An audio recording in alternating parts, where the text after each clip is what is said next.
السلام علیکم. زه راغلی یم د پښتون تحفظ مومنټ هغې جرګې لا کم چې په ډېر ګڼ شمېر پکې د ټولې صوبې نه خلک راټول شوي دي او دې جرګه کې خلک د پارټۍ نه بالاتر راغلي. کم سړی پښتون چې دا ګڼي چې د پښتونو سره ډېر ظلم کیږي، ډېر زیاتی کیږي او هغوی تیر د دې 40 کال جنګونو کې ډېر زیات نقصانات کړي دي. نو هغه ټول خلک راټول شوي دي او دلته کې خپلې مسلې به ډسکس کوي، بیا به د هغې له حل ګوري.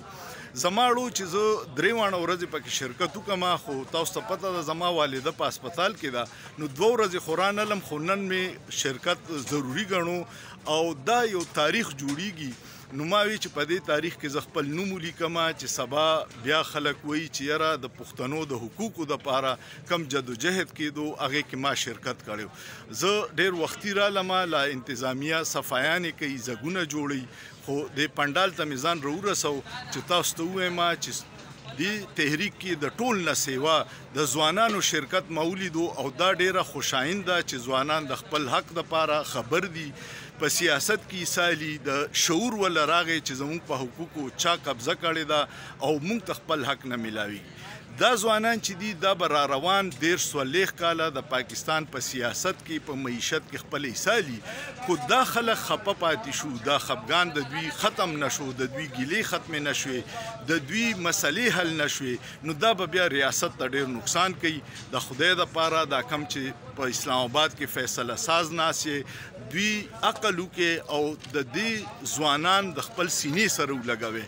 ځکه چې دوی کې اوس دا شعور راغی. مخکې خو میډیا کنټرول وه، هغې به د وړو قومیتونو مسلې نه ښودې او هر څه به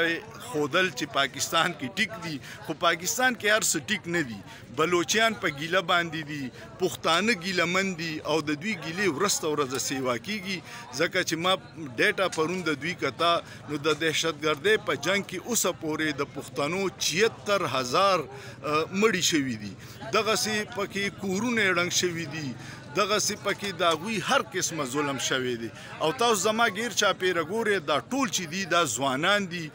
ولنټیرز دي، د ړنه دا خدمت کوي د دې خپلې جرګې کامیابولو دپاره او دا خپل اواز ټولې دنیا ته رسوي. نو تاسو هم کوشش وکړئ چې نن په دې اخري ورځ کې شرکت وکړئ.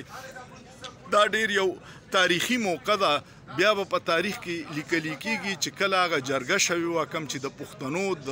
حقوقو د حفاظت دپاره خپل کار کو، هغې کې موږ شرکت کړی. نو الله دې وکړي چې د پښتنو دا مسلې حل شي او د دوی دا ګیلې ختمې شي، ځکه چې د خزانو نه د وسایلو نه مالامال زګونه دي او دلته کې دوی تباحال دي، کورونه ولا تباه کړي دي، بمبارو تباه کړي دي. دغه ګیلې ختمولو دپاره د دوی سره ناسته ضروري ده، د دوی د علاقو ترقي ضروري ده، د دوی ځوانانو له روزګار ضروري دی او د دوی په وسایلو د دوی اختیار ضروري دی. که تاسو اتفاق کوئ نو دا ویډیو لایک کې، شیر کې او سوچ پیو کې، په سوچ کې څه ګناه نشته.